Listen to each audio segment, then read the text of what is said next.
Welcome, Michael Caine.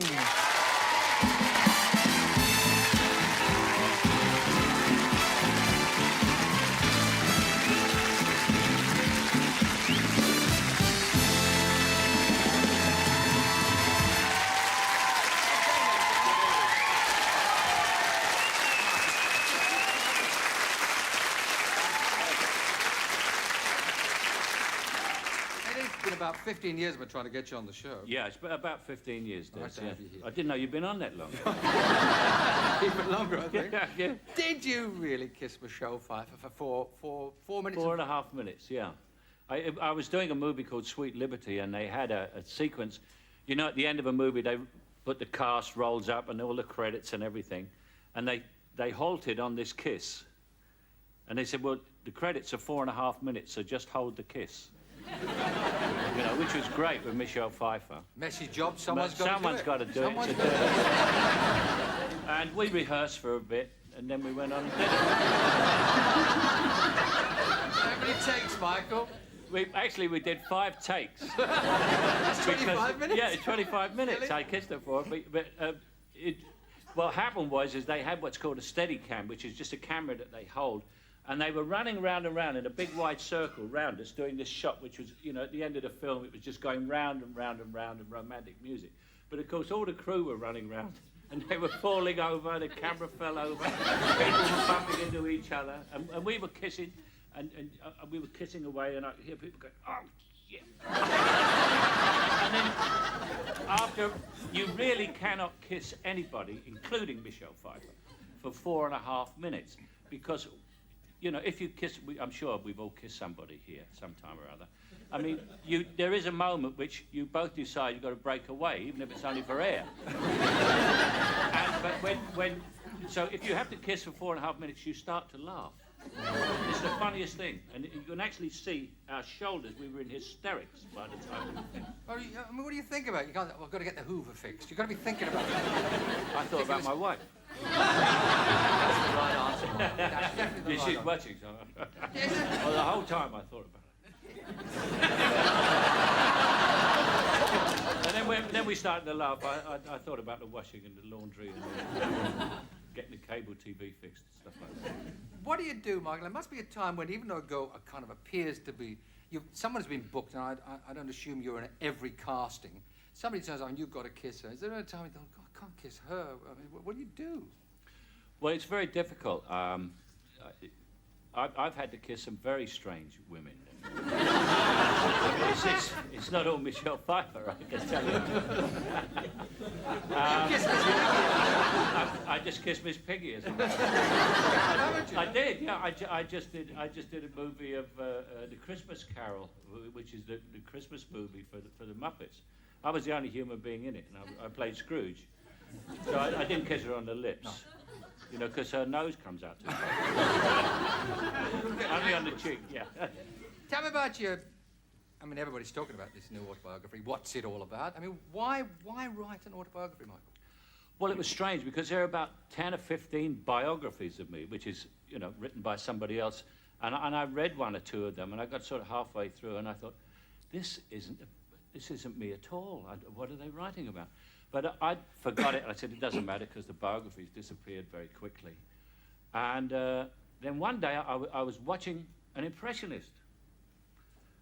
And he came on, and he sort of put on a pair of horn-rimmed glasses, and then he went into this terrible moronic thing.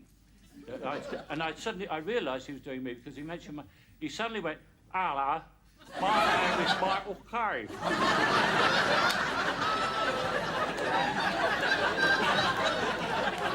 And I said to my wife, do I talk like that? She said, no. But everybody recognised, and everybody clapped. They said, yeah, that's just like it. And then he said things like, oh, let's go down the old pub and have some see if we can pull a couple of birds or something. You know? And it got worse and worse until it gradually developed into sort of Dudley Moore with Peter Cook. You know? and it was this sort of thing, hello, Pete, I ain't going on all night. And I thought to myself, do I really appear this moronic to people? You know? And I mean, I don't go into pubs. I hate jelly deals. I've been happily married for 21 years, and here I am talking about poor couple of birds. You wanted to put the record straight. And I just wanted to put the record straight on my own record player.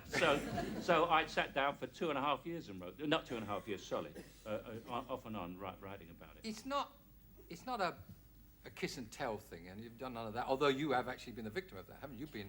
Yeah, I've been a victim of kiss and tells, and I've hated it so much I swore I'd never do it to anybody else, and so I haven't. The basic thing is just speaking from a male point of view, if you do a kiss and tell, you come out looking like a creep anyway, you know, because you just say, why did he have to go and tell this about whoever?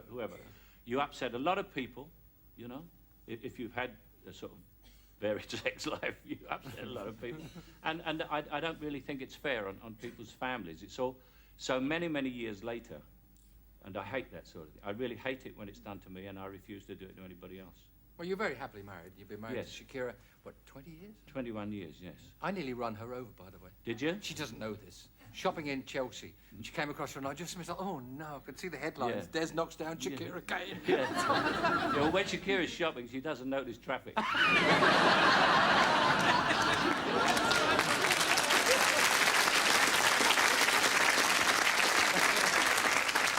Not many women do they? But I mean, I know the story's been documented, but not everyone knows it. How you actually suddenly one day said, hey, this is the lady for me. I mean, because a lot of people actually do not know that story. Yeah, I was watching television. I stayed in one night in the 60s, which was very unusual for everybody. You were a jack of the lad in those days. I had this television with cobwebs over it, and I finally turned it on and got a picture. You keep hitting it, and the picture comes on. And I was watching whatever the show it was, I don't remember, and a commercial for Maxwell House came on, coffee. And I was sitting there, and there was this girl rattling these cans with the beans. She was a model doing this. And I suddenly thought to myself, I don't know what it was. It was a very strange thing.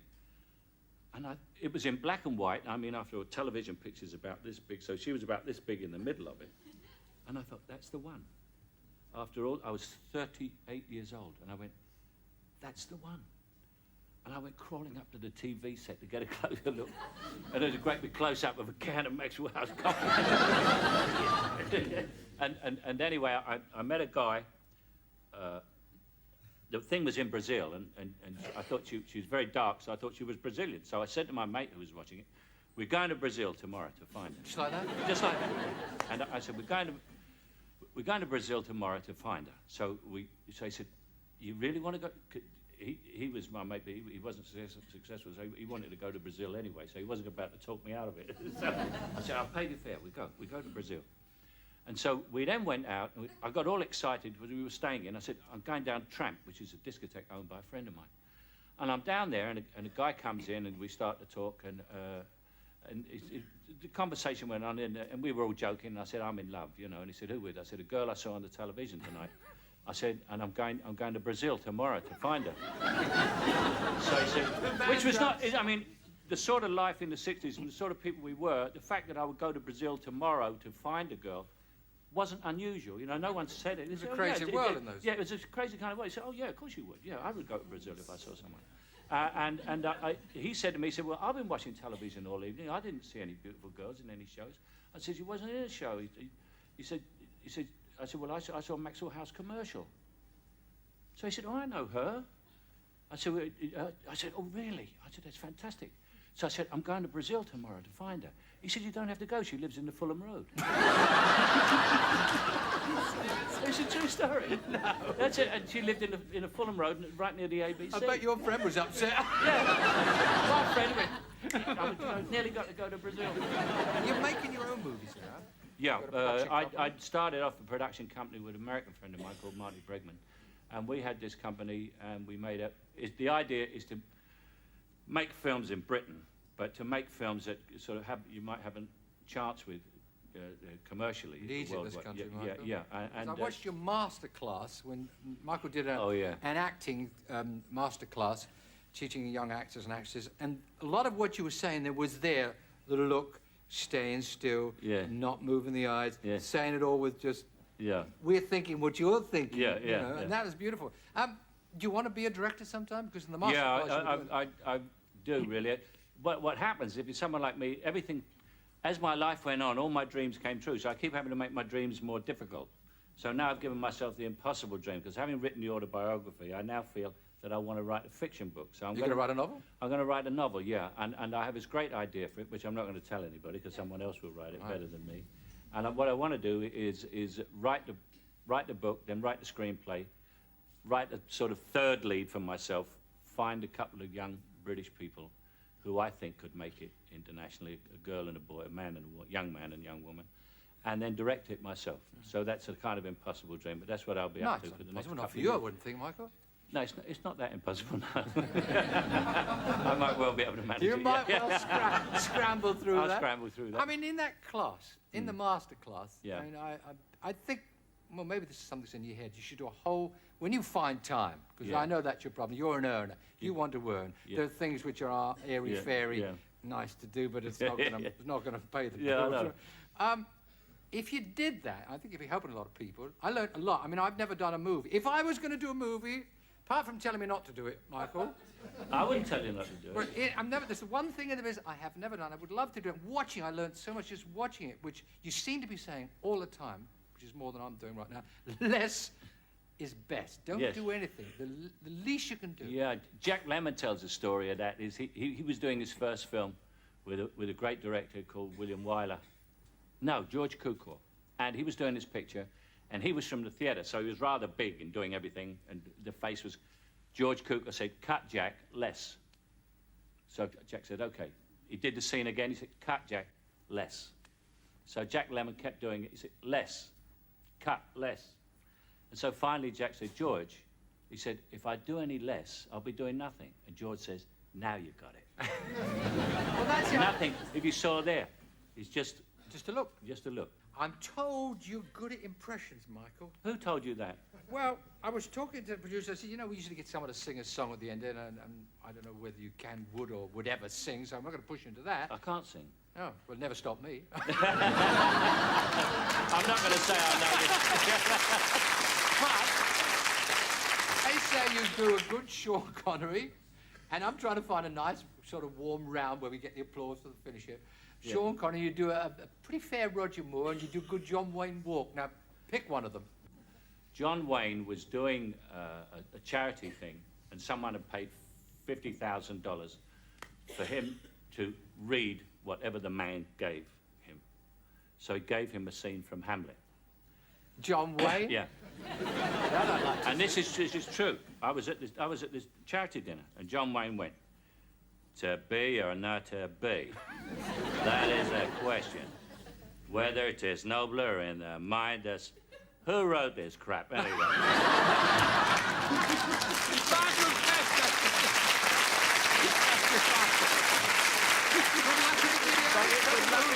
the book. Yeah, thank you.